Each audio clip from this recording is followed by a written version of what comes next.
Do I really want to say it was going to work in the morning, finding poo on my arm and thinking, is that mine? You know, we're going through a lot of financial stresses in life right now. It's a bit sad. You're lying to your child and you're teaching them that it's not okay to cry. Your child has one mum.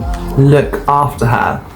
Do you ever feel like personal development advice is made for people who don't have toddlers throwing bananas at them at 6 a.m. in the morning? And that the world tells us to work on ourselves, but forgets that we are also raising tiny humans? Welcome to this corner of the online space. Hi, I'm Patrice. I am a first-time mum, qualified life coach, full-time worker, and a woman trying to remember who the heck she was whilst raising a tiny little human and working on the spark of our relationship.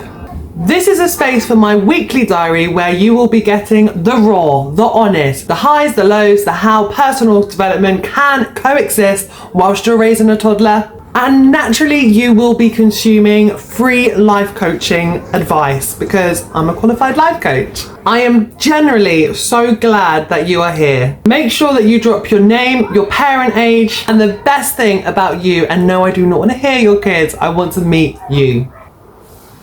Oh, sorry, I've got no sugar left, so I'm using casting sugar. Let's hope the coffee does the trick. Right, so this week it felt testing, hard, but also very grounding. I felt, as normal, so many emotions. I felt resentful towards my partner, angry at the universe, but also very grateful for me. Because even though I didn't do half of what I planned, I still showed up, just a little bit differently.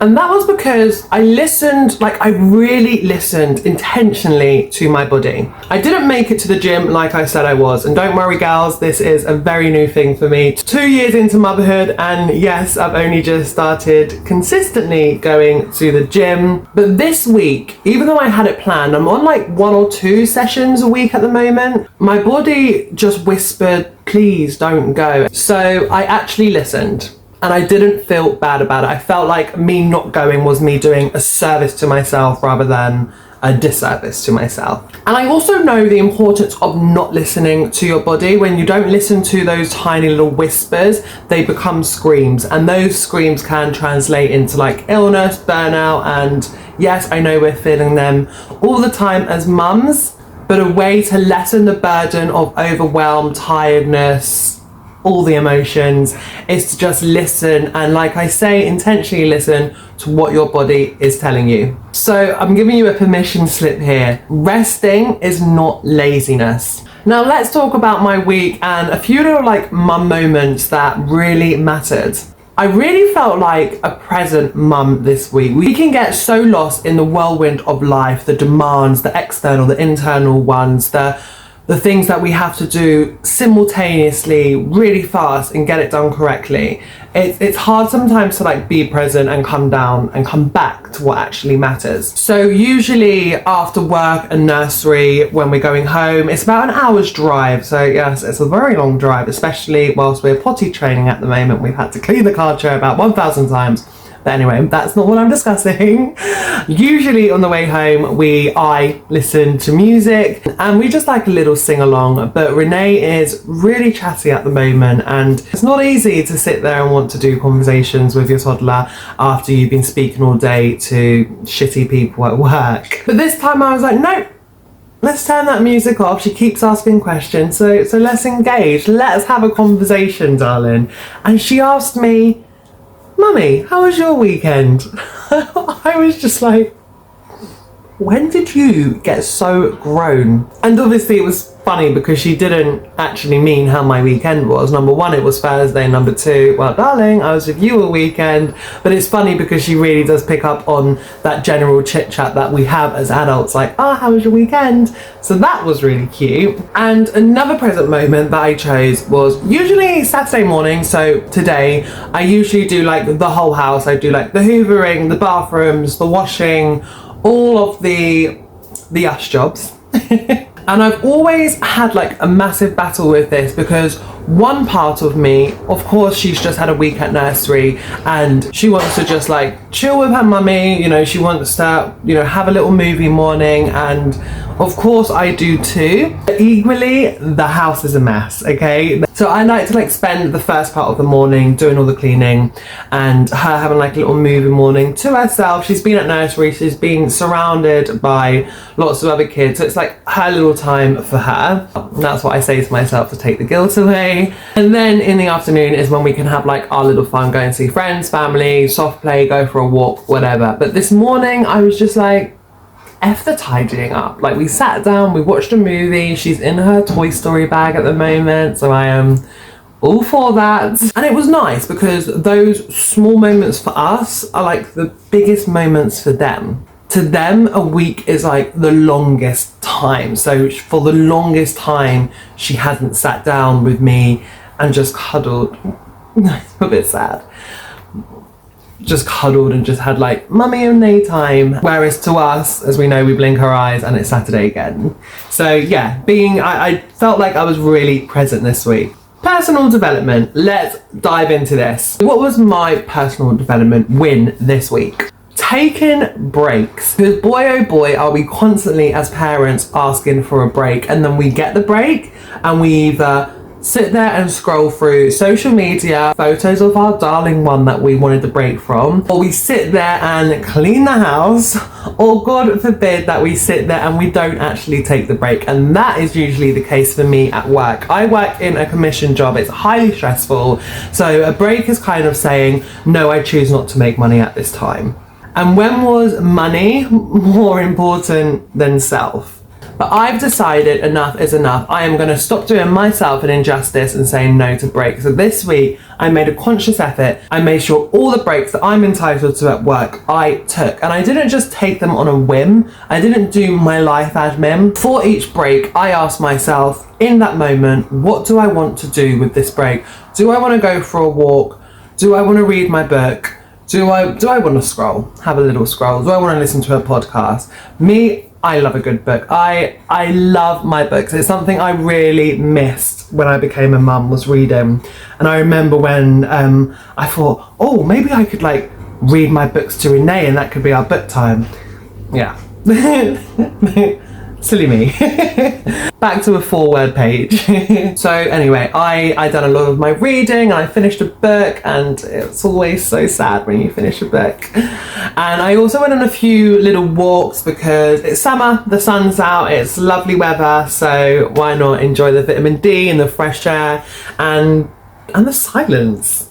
So I checked in with me in the moment and it felt good. It felt like I was doing myself justice. I needed the breaks, I was given the breaks, and I took them with both my hands wide open and I said yes to me. So you get breaks too, I'm sure, whether that's in work, after work, before work, or the weekends. Let me know in the comments below, what do you do? What's your favourite things to do with your breaks? Now I'm going to give you some parenting real talk.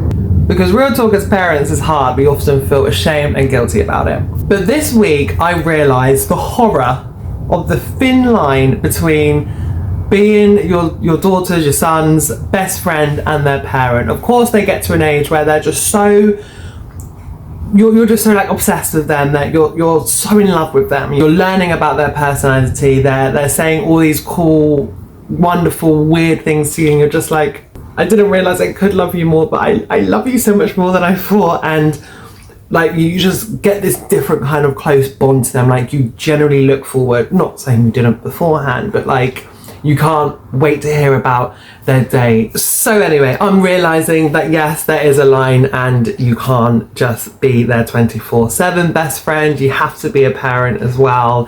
And the story that goes with me learning that is that it got to bedtime and Renee asked for some water, and I gave her some water, but of course she didn't want it in that cup. I mean, silly me, not realising.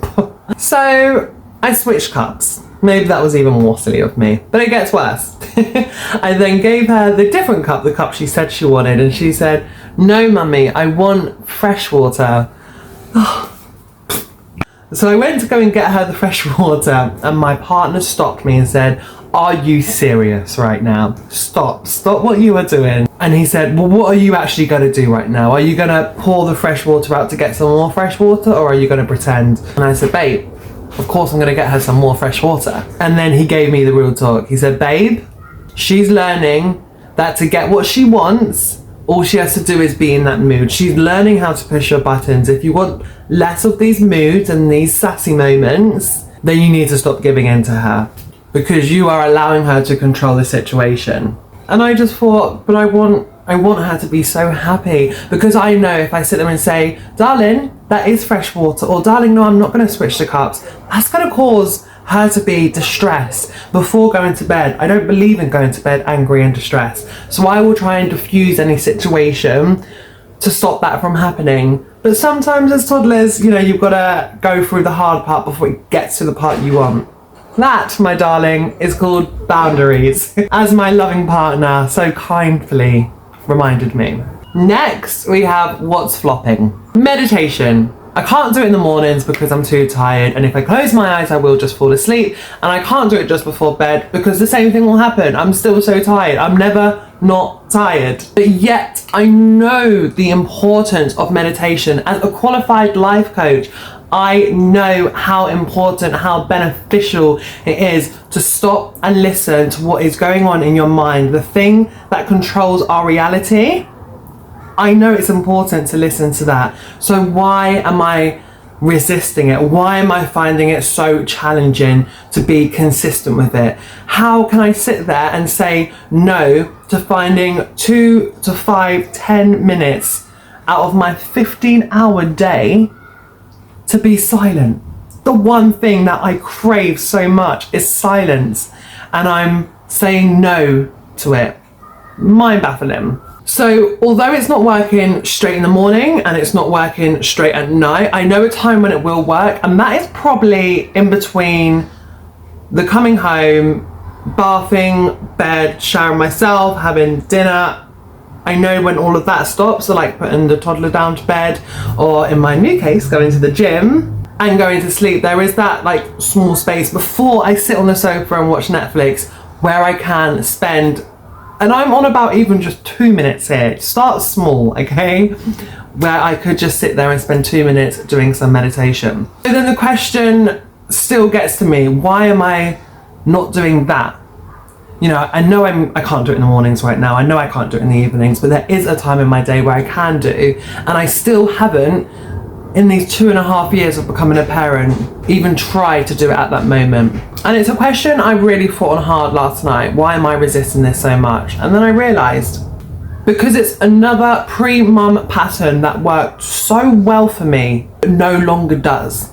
And that frustrates me. Honestly, it's grating, because it's like so much as mums do we change. You know, things that we used to love, we no longer do. So it's like, I don't want to have to change another thing. I used to love going gym in the mornings. That was my thing. I loved the way it made me feel. There is no way I can do that right now in this current season of my life. So I have had to change it to the evenings, and it's so hard because throughout the day I'm thinking of the 10,000 reasons why I deserve not to go to the gym, and the only way I've had to trick my brain into going is so that I get out of doing the bedtime with Renee. But I need to get back into meditation, because my mind is like, I'm going through a lot in life right now, and I'm not really getting space to just sit there and figure out what's going on in my head. It's like I get to a pinnacle sometimes of emotional states where it's too much, and I just go within myself, or I shut down, or I cry, I get frustrated. So even more now than ever in my whole entire life is meditation. So important, and I'm trying a new pattern. So that has been a big flop of mine this week, meditation. This week. Sorry, for the last 2.5 years, but I'm really trying my hardest. Let me know if you do meditation, and if you do meditation, please let me know in the comments what it is you do in terms of how do you fit it into your routine, and also like how long do you do it in complete silence? Do you have the apps Do you do it through YouTube? I love my meditations through YouTube. I just search in like 5 minutes of meditation for feeling really stressed. I say that's what I do. And that really helps. But yes, let me know in the comments what it is you do, my meditation lovers. So what was the most chaotic part of my week? Okay, so do I really want to say this? It was going to work in the morning, making my drink and finding poo on my arm and thinking, is that mine? Because Renee hadn't done a poo that morning. So you can imagine the confusion on my face when I found literal shit on my arm. And I actually like sniffed it just because of course it could have been chocolate. Renee hadn't done a poo that morning, so I thought, is that chocolate? I thought, oh my God, that is poo. How embarrassing. So first of all, I would tell you, no, it was not mine, but I would tell you what did happen. It was on like I think it was a Monday or Tuesday night. She must have really needed to go to the poo, and she hasn't done a poo in her nappy for probably for about 4 or 5 months now. I think as soon as she realised she could do that in the toilet, she just was like, oh, okay, I don't need to have this sitting in my nappy. But we were on a car journey on the way home. She said like her tummy really hurts. She really needed to go poo. She had a nappy on. I was like, like a part of me doesn't want her to sit there and realise that she can still do it in her nappy because she hasn't done it in so long. But then another part of me was like, she's in pain and she does have a nappy on, and lucky her, she can actually just go to the poo right now if she wants. So I just said to her, darling, it's fine, you've got your nappy on, just squeeze. And boy, oh boy, did she squeeze. And then got home, and then as I took her trousers off, I didn't realise the poo leaked out of her nappy. Cleaned her up, all of that, whatever. The next day in the morning, I put her into her car chair and just put her in, whatever, took her into nursery. As I got her out the car, I obviously picked her up. This will all click for you in a minute if that hasn't already. Took her into nursery and then got into work, obviously questioning, oh my God, is that my poo? What the hell? Anyway, of course, cleaned it off, carried on for my day, went and picked her up from nursery, and they were like, oh, she had poo on her trousers this morning. And I was like, she didn't go poo this morning. I was like, where is all this poo coming from? So then I was like, okay, I'm so sorry, thank you. So I went to put her back into her car chair, and there was the poo. There was the poo just all squished into her car chair. And I was like, no. And then it was like,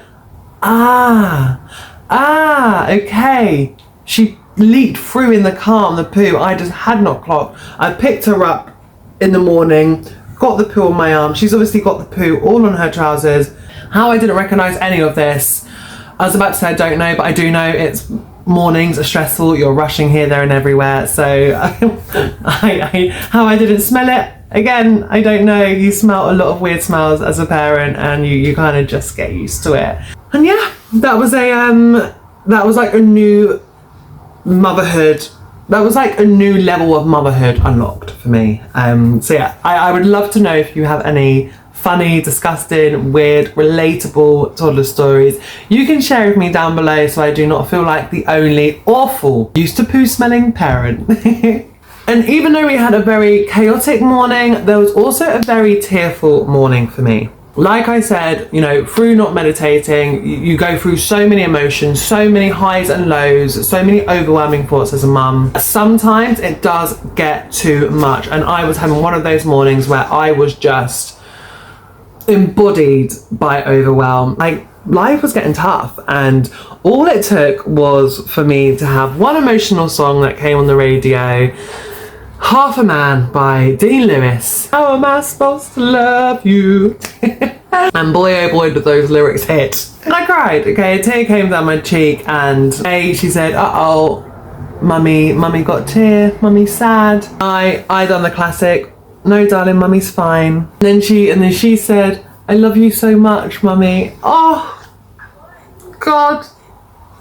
Darling, that just makes me cry more. And then I cried, and I stopped, and I said to her, no, mummy's not fine. You know, mummy's going through a lot right now. You know, we're going through a lot of financial stresses in life right now. Partner's also off work for about like 6-7 months now, a slip disc in his back. So I'm dealing with a lot physically, emotionally. Like, my load right now is big. And sorry, I didn't just say all of that to her. That was me saying that to you. But I said to her, you know, life's just a lot right now. I've got a lot going on. I haven't really had time to check in with myself. And this cup that we all have in life, it's just overfilled with, you know, overwhelm, anger, frustration. I'm a massive believer in not going to the bathroom to hide your, you know, to sit there and go and cry away from your child. I always say this to you guys, to my community: cry in front of your child and regulate yourself with them. In life, we get maths teachers, science teachers, but what we don't get are emotional teachers, and emotions run our life. Life is full of ups and downs and all of the in-betweens, and we're not taught enough as children how to regulate when those moments and emotions arrive into our lives. So it is down to us as parents to be our child's emotional teachers. It's very hard to do. Like I said to you, I'm a big believer in this, and I still done it this week, where I sat there and said, "Mummy's fine." When you sit there and say you're fine, even when you're not, you're lying to your child, and you're teaching them that it's not okay to cry. You're teaching them that you should hide your emotions. You're teaching them that you should hide your emotions in front of your loved ones, which is so damaging, because emotions are real and they will experience them, and you need to teach them how to make yourself better. You know, you need to sit there and do deep breaths together, or you need to sit there and like shake it out, or, you know, do some things that just make you feel good, because then they will learn, oh, okay, I'm upset, I can talk to the person I'm with and try and make myself feel better, and then I can do some fun things to make myself feel better.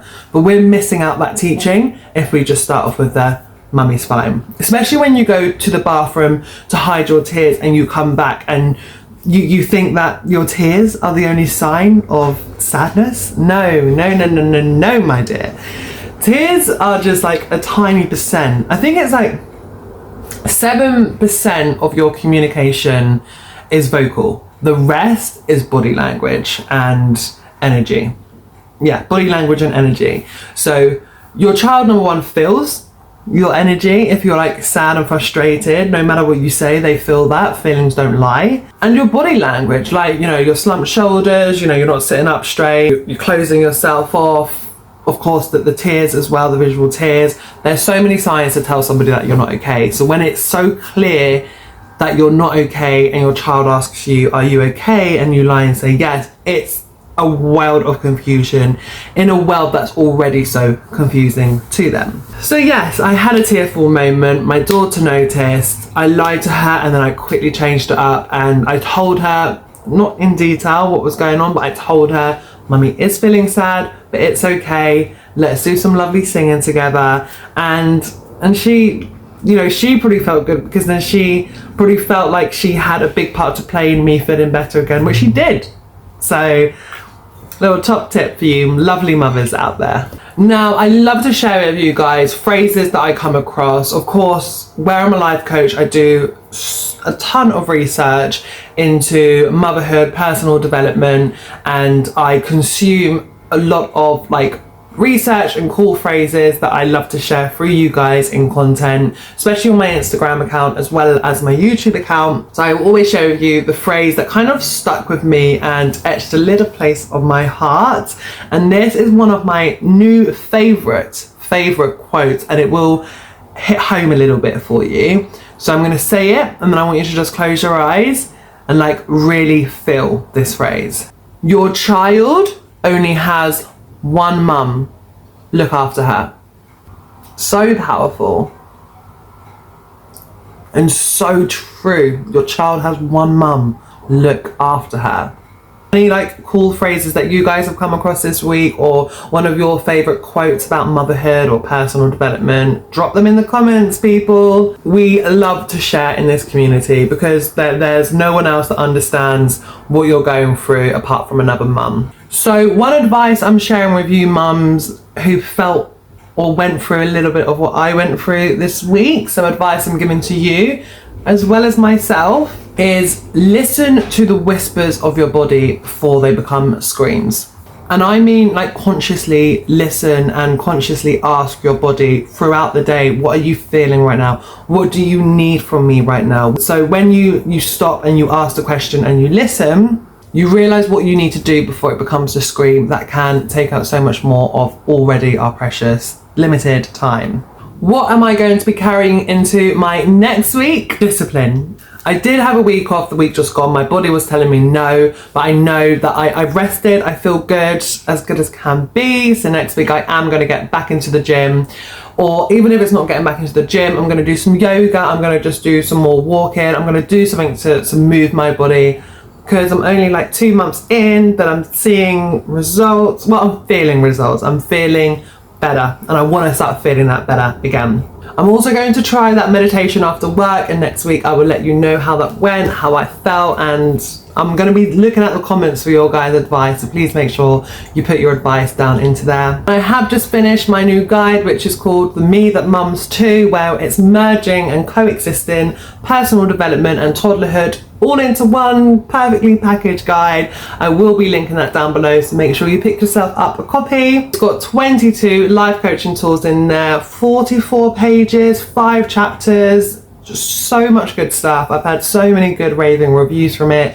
So if you want to be part of that journey with me, then make sure you purchase below. The link will be there. Just have a little look, see if it's for you. If you learned one thing from today, then please just like this video. A like goes a long way for me. If you learned 2 things from this video, then make sure that you are commenting below, whether you're commenting the things that you learned or you're just saying hi. Again, that really helps this channel reach more mums who are going through the toughest season of motherhood, but also want to work on themselves and aren't ready to wait 12 years to do so.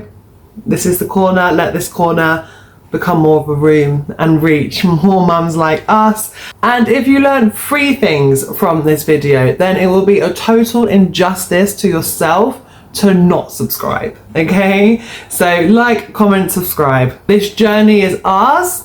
Let's grow whilst we raise.